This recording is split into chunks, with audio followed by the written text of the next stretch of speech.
नमस्कार बंधुरा सृजनी मोमेंट्स किचेने आज के आरो एक पर्व निये चले एसेछि।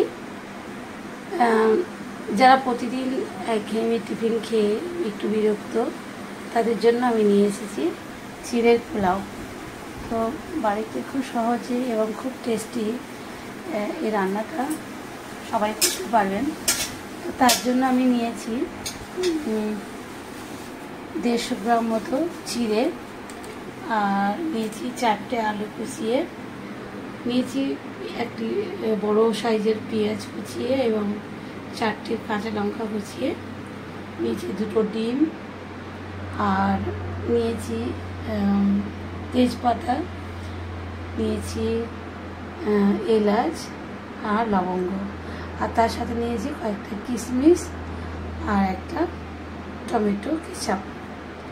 তো এই রান্নার জন্য আমি পুরোপুরি সাদা তেল ব্যবহার করব। তো আপনারাও সাদা তেলই ব্যবহার করবেন। তো দেখি কড়াইতে আমি সাদা তেল দিয়ে দিচ্ছি। কড়াইতে প্রথমে আমি এলাচ কড়া গরম হলে এলাচ, লবঙ্গ এবং তেজপাতাটা দিয়ে দিচ্ছি। তার মধ্যে আমি আলুগুলো দিয়ে দিলাম, যেগুলো আমি সম্পূর্ণ ভাজা করে নেব। আর আলু ভাজার সময় একটু হলুদও অ্যাড করা থাকে, পোলাওটা দেখতেও অতি সুন্দর হবে। এর মধ্যে হলুদ দেওয়ার সাথে সাথে আমি একটু পরিমাণ মতো লবণটা দিয়ে দিলাম, যাতে আলুটা ভালো করে ভাজা হয়ে যায়। আমি পেঁয়াজ লঙ্কাগুলোও দিয়ে দিলাম।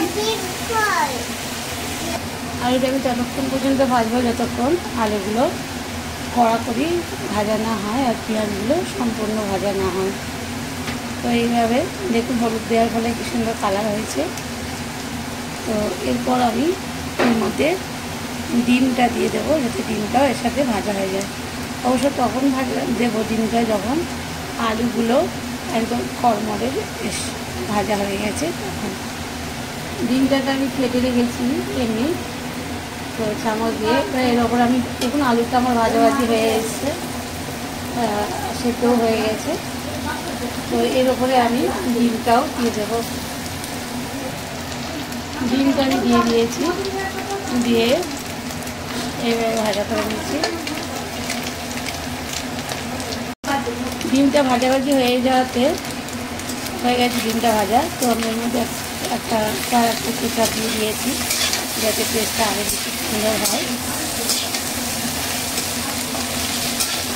এবার আমি এর মধ্যে দিয়ে দেবো চিড়েগুলো।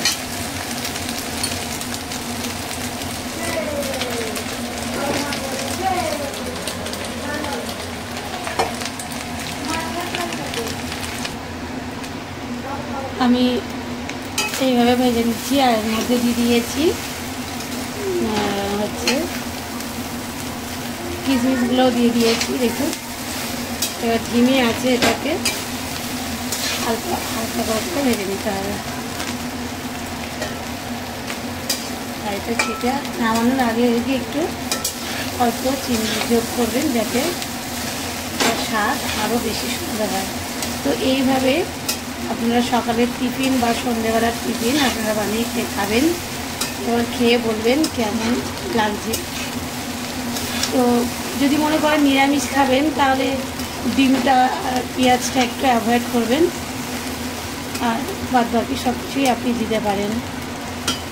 তো আমার ভিডিও কেমন লাগছে আপনারা অবশ্যই কমেন্ট বক্সে কমেন্ট করে জানাবেন।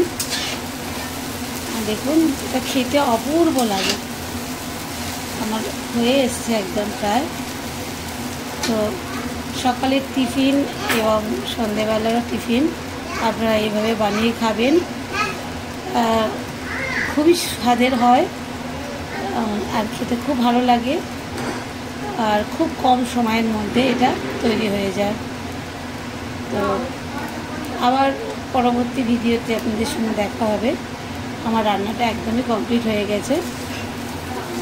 দেখুন খুব সুন্দর দেখতে লাগছে, খেতে অতুলনীয় ভালো লাগে, খুব ভালো লাগে। তো আপনারা অবশ্যই বানাবেন। এবার পরে ভিডিওতে আপনাদের সঙ্গে আবার দেখা হবে। ততক্ষণ পর্যন্ত আপনারা খুব ভালো থাকবেন, সুস্থ থাকবেন, স্বাভাবিক থাকবেন। টাটা।